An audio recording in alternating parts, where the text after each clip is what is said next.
On today's show, we break down the Chicago Bulls trading Jimmy Butler to the Wolves in a draft night blockbuster. Did the Lakers get enough for D'Angelo Russell? What's Atlanta's plan after trading Dwight? Will Howard work in Charlotte? And you know we've got to play a special NBA draft edition of Fashion or Nah. The Starters Draft Review starts now.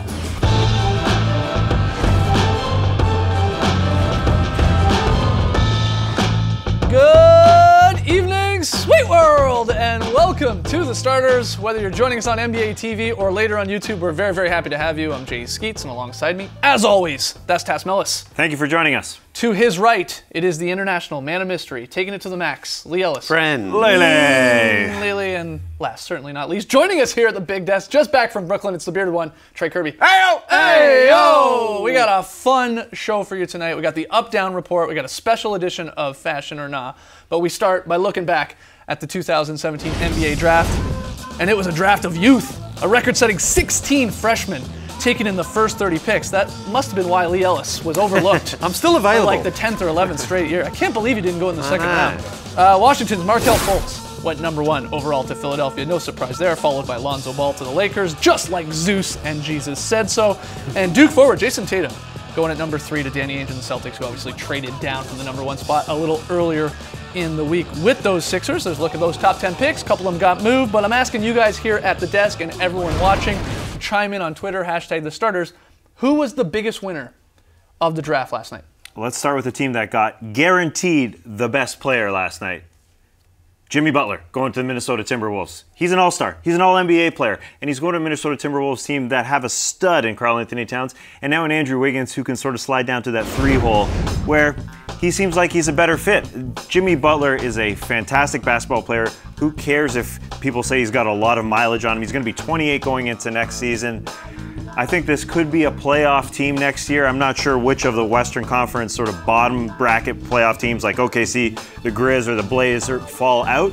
That being said, they have so much talent, it'd be shocking for them not to make the postseason. Right. They got the best player guaranteed last night. And I think as a Minnesota Timberwolves fan, as an NBA fan, it's finally okay to feel comfortable being excited for this team, because we go in every single October, we think, oh, this is the year. Yeah. Oh, this is the year. Towns is going to do it this year. Now, Towns is young. Wiggins is young still. Do they line up with Jimmy Butler's sort of timeline trajectory? I think it's entirely fine, because Karl-Anthony Towns is that good. And Andrew Wiggins is perfect for the 3-hole. Now, this team, like LeBron says about the Cavs, is top-heavy as shh. They need a 4, 5, 6 guy. But, you know, Rubio gets better because he's playing with better players. I'm very pumped to see this team play. Did the Bulls get fleeced in this deal? Yes. Yeah, you're a Bulls fan. Go nuts. 100%. They've had a chance to trade Jimmy Butler last offseason. They had a chance at the trade deadline to do it. There have been a lot of Bulls fans calling for them to sort of rebuild. They finally did, and it seems like they rushed into things, because not only did they give up Jimmy Butler, clearly the best player in the deal, they also gave up their number 16 pick. That didn't make any sense to me. You would think if you're building for the future, you would like to get a lot of picks, which was why it was even more strange that they then sold their second-round pick just for cash. When you're rebuilding, you need more guys.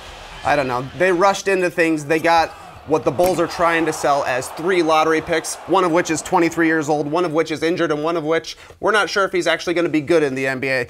I was not happy last night, but the good thing is that the Bulls finally have a direction. They're finally rebuilding.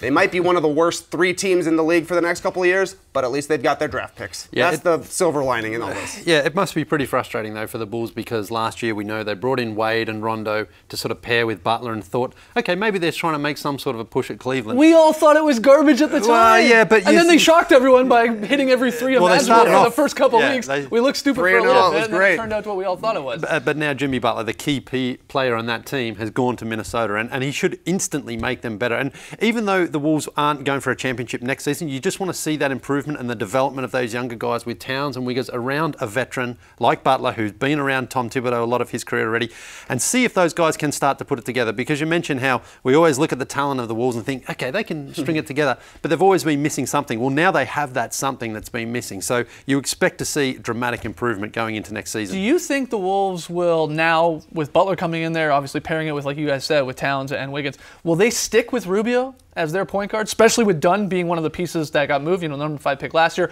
We thought at the time, well, maybe that means Rubio's gone. Maybe they're going to try and go with Dunn. Didn't work out. Do you think now that means, well, we'll go with Rubio here again, or is he sort of still on the block and in these trade rumors? What do you think?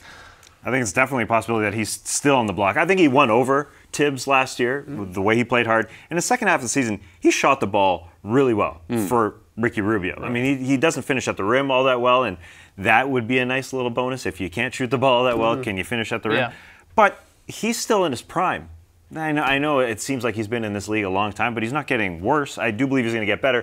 That being said, has he sort of worn out his welcome in Minnesota? Because seemingly he gets traded every single season. I wouldn't be surprised if they trade him, and if they do go after a Derrick Rose to pair again with Tibbs and Jimmy Butler as a free agent. I know her as well from New York, and they could rebuild that. I know. Run it back. But as long as Rubio is fine in that situation and is able to sort of go into year 7 now with the Minnesota Timberwolves mentally, because he feels like he has been traded. He said that, I thought I got traded before. Right. Is he okay doing that? Because I think he's only going to get better. He still has potential. If you can hide his shooting a little bit with these other 3 guys who need shots. He doesn't need to shoot. Yeah. You've got 3 guys that need to shoot the basketball. Yeah, but they do need somebody that can hit an outside shot. And that's why, to me, Fair. the 2 locations they're going to try and upgrade are either going to be a point guard or maybe trying to find a stretch 4. They got to have somebody that can kind of spread the court, because Wiggins, Towns, and definitely Jimmy Butler, they like to live at the rim. So you need a little bit of space out there. But Rubio, one of the better defenders at the point guard yeah. position, and obviously a playmaker, passes first, second, and third because he doesn't like to shoot and not the greatest shooter. But you're right, they do need to add some shooting around there. All right.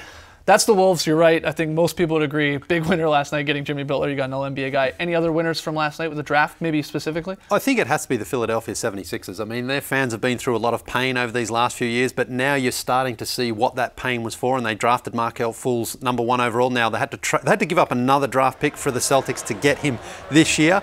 Do you like that? You're fine I with do, that? because if you are a Sixers fan, Brian Colangelo clearly said, we want this guy no matter what. Now, it's possible he would have been on the board still at #3, possible, though unlikely. I think Danny Ainge would have taken him, even though he says he wouldn't have. He was going to take Tatum no matter what. But the Sixers didn't want to take that chance. They said, let's go get him right now, even though we have to give up one of our draft picks. They've had plenty. Let's go get him, grab him. Now, if you're a Sixers fan, you've got Embiid, you've got Simmons, you've got Dario Saric, and now you've got Fultz. Now, You got the Feds. yeah, you got the Feds. Great nickname. They've all got to get on the court and be healthy, because Simmons hasn't played yet. He missed his first full seasons, and Embiid's only played 31 games through 3 seasons. So there's a lot of potential there. Obviously, that doesn't automatically translate to success, but you've got to feel good, because there's no more MCW and Spencer Hawes out there leading your team. It's guys who you can really feel good about that maybe this team is Sam moving Hinkie forward. died for our sins. That's what they're saying, That's what the people are putting on the back of their jerseys. They've sold 14,000 season seats in Philadelphia.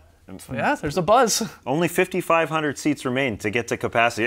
14,000 seats. Pick them up on StubHub, the official sponsor of the Philadelphia 76ers. Why not? 14,000 isn't a joke. Apparently, that is the NBA leader for the 17-18 season. That's a lot of seats. Now, I don't know if it's $2 a pop. I don't know how cheap they are, but either way, it's a hot ticket because of those 4 guys you named. They should win a lot of basketball games if they're healthy. If they play. All right, I'm going to throw in one more winner here from last night. I can't believe I'm going to say this, because you don't usually say this when it comes to the draft, but the Sacramento Kings.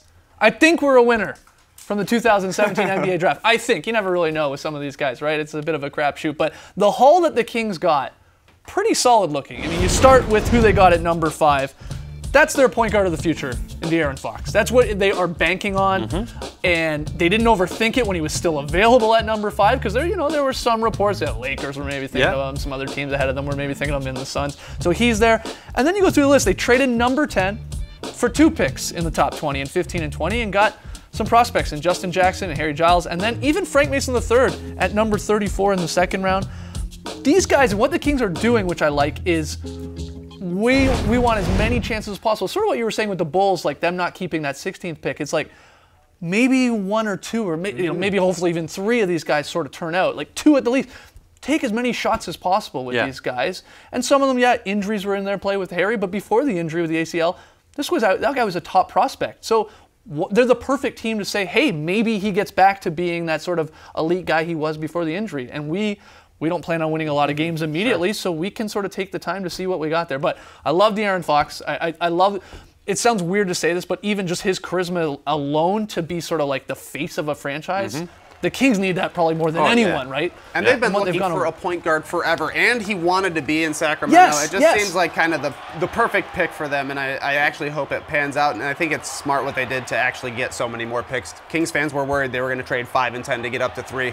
They went the reverse. Now they are able to take a chance on a guy like Harry Giles, who could have possibly in another timeline been the #1 pick in this draft, depending on injuries. It worked out with Skal Labissiere last year. They're hoping for the same thing. And they also got Justin Jackson, who's a bit more established, older guy who hopefully is able to come in and play right away. So again, something Great to have a Harry in the league. Too. It's great having So a good. We got so many Franks in the league now too. So many, 3 Franks and were Harrys. drafted last night. Got a Harry. So that's who we think were some of the winners from last night's NBA draft. Let's hear from you guys. Jump on Twitter, #TheStarters. Who you got as the big winner? Multiple options, of course. We got to take a break. When we return, did the Hornets make the right move in trading for Dwight Howard? We're going to debate that and a whole lot more in the Up Down Report. So come on back.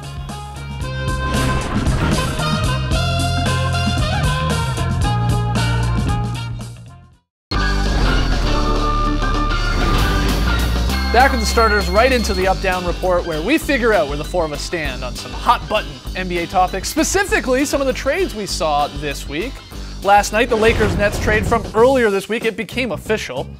D'Angelo Russell is a Brooklyn Net, so is Timofey Mozgov. Meanwhile, Brook Lopez is a Laker, and LA used a Nets first-rounder to take Kyle Kuzma there, the 27th pick. All right, guys, so are you up or down on this Lakers-Nets trade? I mean, you can be up from both sides of things, up for one team more than the other. What do you think? I'm going down. I'm going down on this one for the Lakers because I don't think they needed to make this move right now. I think it would have still been there because with D'Angelo Russell and Lonzo Ball, coming in. LeVar Ball wishes he was. He basically was up on stage there as well with him. Why not create a little bit of healthy competition for that point guard spot rather than just hand the keys over to him straight away? And as I say, I feel that the Nets would be saying, we'll take one of these guys, probably Russell later on in the year anyway, as long as we get Mozgov to come there and send back Brook Lopez. So I just think the Lakers maybe jumped the gun a little bit on a deal that they didn't necessarily have to make straight away.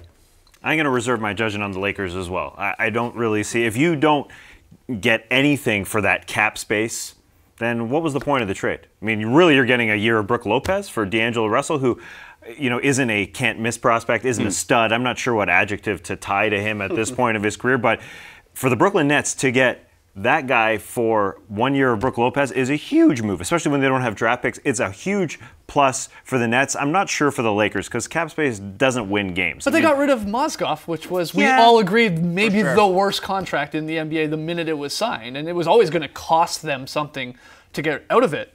And it cost them Russell, which, you're right, I mean, that could suck, but not really when you have Lonzo Ball. You just drafted the guy that you're saying, you're the point guard. Like, the comparisons are, you're the Magic or you're the kid. So, I mean, D'Angelo was going to, if anything, it could have been an awkward situation, I think, if he is still there and Ball comes in. So, I like it from both sides of things. I like what you're saying from the Nets side. They don't want picks, so this is like a draft pick to them. But you couldn't get anything for D'Angelo Russell. I know Brook Lopez is a scorer, and he'll score 20 per. But you're not going to get anything for the future. They got that cap space. They're getting Paul George next summer. They got to pay for him somehow, and this is a way to do it. And they want more than Paul George. Yeah, exactly right. And there are still, plays to be made, maybe with Deng, of course, that they could open up even more room to go get someone else. LeBron James being thrown around, maybe not LeBron, but if they do, it's a huge positive if they do. But Paul George isn't a lock at this point. That's the other thing. Paul George, let's say he does go to Cleveland himself and they stay and have success there. Then the Lakers have got all that cap space and they can't. It's a lock. He's a Laker next year. You guys, when Trey and I were telling you months ago, he is not staying with the Pacers. You guys are like, I don't know. Guys, he's come out and said, I want to go down. I know. I don't want to stay in Indiana, and I'm going down. Crazy thing. Forget about Indiana. I mean, that's over. That relationship is over. Right. But going to the Lakers, he's not winning any basketball games. He's not winning any championships. This is a guy who went to the conference finals 3 times in a row. I think Boston could be an appealing So you're saying if destination. he goes to like a rental spot, be it Boston or Cleveland, that has success, the success might sort of convince him to stay. I think if he is traded to one of those places like Boston, they're going to have an extension in place for him. Right. That's going to be a requisite for the deal. Lakers! I'm with Trey on that. All right, moving on here. The other big trade from this week, the Hawks moving center Dwight Howard to the Charlotte Hornets. Charlotte sending back Miles Plumlee, Marco Bellinelli. Trey? He's the spicy one! Thank you. And the 41st we never pick. talk about that guy anymore. And the 41st pick in the draft there, in exchange there for the 31st pick. So Howard had just signed a 3-year, $70.5 million deal with his hometown Hawks in last July, but had a bit of a disappointing homecoming. So the Hawks are moving on here already. Are you guys up or down on this Hawks-Hornets trade? What do you think? This was a tricky one, but I got to go up. Yeah. It's time. It was a good move for the Hawks to try it. I think it was entirely fine. But now they're moving in another direction. They're moving in the downward direction. We're going to get younger. If players around Dwight developed a little bit better, like Kent Bazemore, if he didn't have sort of an off year, maybe things would have been different. But now you can see the direction that they're going, and that's fine. But the trade wasn't very good in that direction. They didn't get any young prospects here. They didn't really save a ton of money when you look at the contract. I think that's the market for Dwight right now. Yeah, that's the market for Dwight. That is exactly it. That's why I'm down on this, because Dwight Howard is going to be a Hall of Famer. There's no doubt about it. And he came home to his hometown team, and it was a salary dump after one season. That's just a bummer to me, because Dwight Howard is a really good player. He'll probably do better playing with Steve Clifford. The most success the Hornets have had was when they had a big center. Him and Clifford have a bit of a relationship. I think he'll definitely help there, but it's just kind of a bummer for Dwight, to be honest. Totally. Yeah. I mean, you know he's going to get the double-double. He's going to block shots. So he's not the same impact player he was, and I think we measure him against when he was the runner-up MVP, and he's just not that he player. measures himself against that, and I think that's a bit of a problem. Yeah. For the Hornets, you know, definitely it's an upgrade for them, and they just need someone who can protect the rim a little bit and at least get a few rebounds. So good on them for that, but crazy to just sort of see how Dwight has fallen so quickly as well. And they're not going to get a star player in free agency. It's unlikely. So you make a trade. You make for a trade. And Dwight, yes, he's not a star anymore, but surround him with a lot of shooters. You know, they go get Malik Monk to play at that shooting guard spot with Batum and a Marvin Williams. Kemba Walker. Yeah, exactly. You know, those four. I mean, that could be a lethal offensive lineup if Dwight's willing to do the dirty work. Let's hear from the people out there. Up or down on both of those trades from this week. And, of course, chime in on the Jimmy Butler to the Wolves trade as well. We got to take a break. But when we come back, very excited for this, we're going to have a special edition of Fashion or Not, Draft Edition. Ooh, yeah, it was a big night last night. TK, you were there. You were on the scene. I was on that red carpet.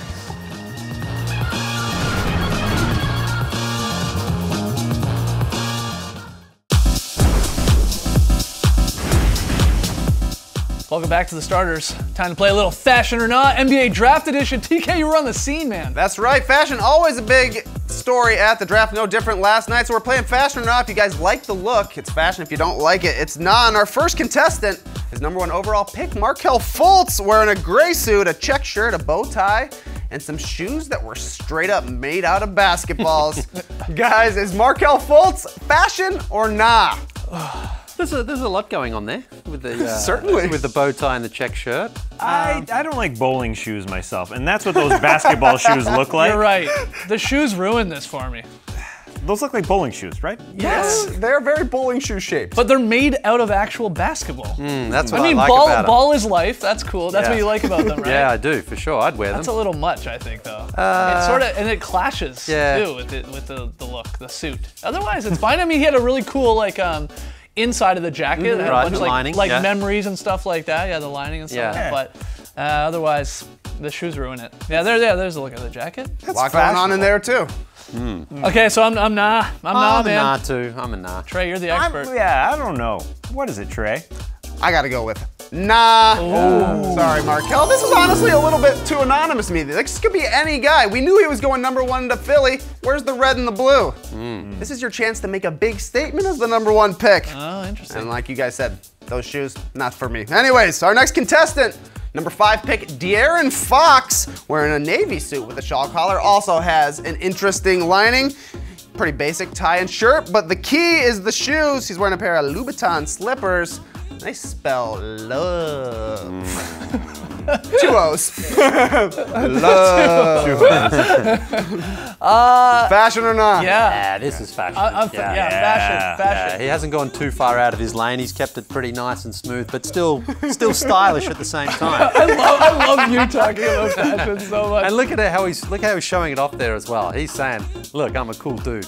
Fashion, my man." You know what's Fashion, cool? my man. You know what's cool? He's got the awesome hair, and he's wearing the hat in that one photo, but the Kings later on, when they drafted him, they had a visor.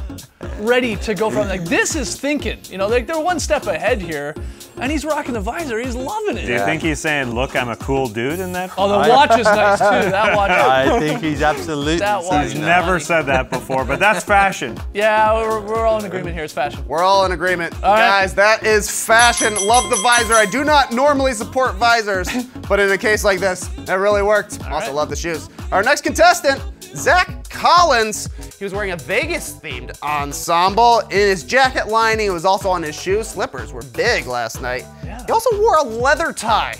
I think that was a leather tie and a pretty cool basketball sort of themed lapel pin. Guys, Zach Collins, fashion or not? The leather tie. I wore a leather tie when I was in grade 6, and I was in a dance recital. Did you win?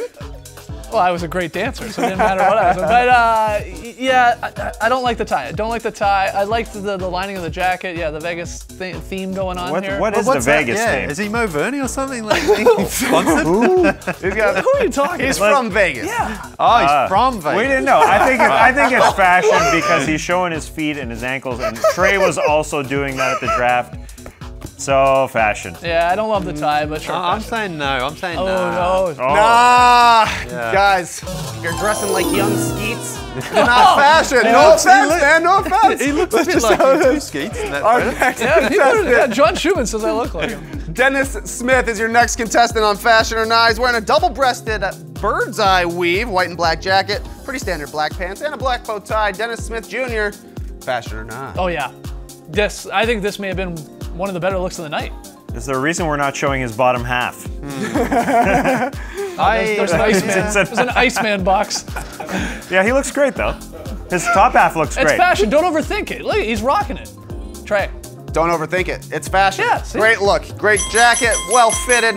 Gotta take a chance like that. Our next contestant, it's not a draftee, it's LeVar Ball, dad of Lonzo, wearing an all black three-piece suit. But the key for him is the triple B tie, and eventually he put on the matching hat as well. Guys, fashion or not for LeVar Ball? I mean, we're really focusing on the tie. It's all about that tie. Yeah. The triple B.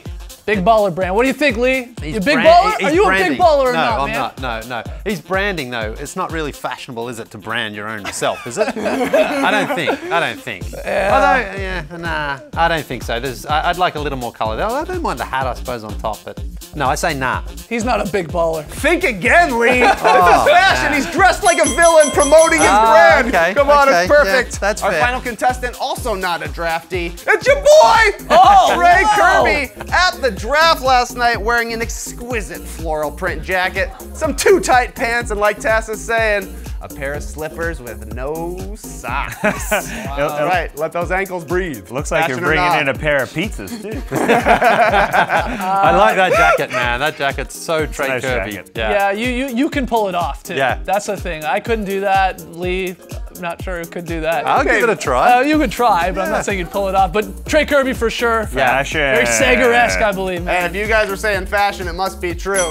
Because everybody else was saying it last night, Yeah, you're- and I'm saying it. Was I the best dressed?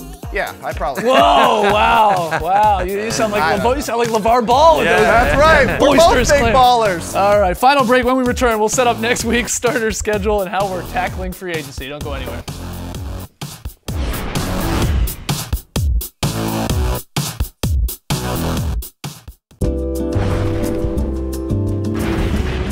We were all business on this morning's Drop podcast. It's up on iTunes and Google Play. We're looking back at last night's draft, all the trades from the past week, some rumors floating around with Paul George and Porzingis, LaMarcus Aldridge, so go check that out. Starters free agency coverage begins next week, Friday, June 30th at 7 p.m. Eastern. We'll see you guys then. All right, thanks for joining us, folks. And remember, Lee Ellis has already declared himself eligible for the 2018 draft. Who needs a shooter? Race the weekend, people.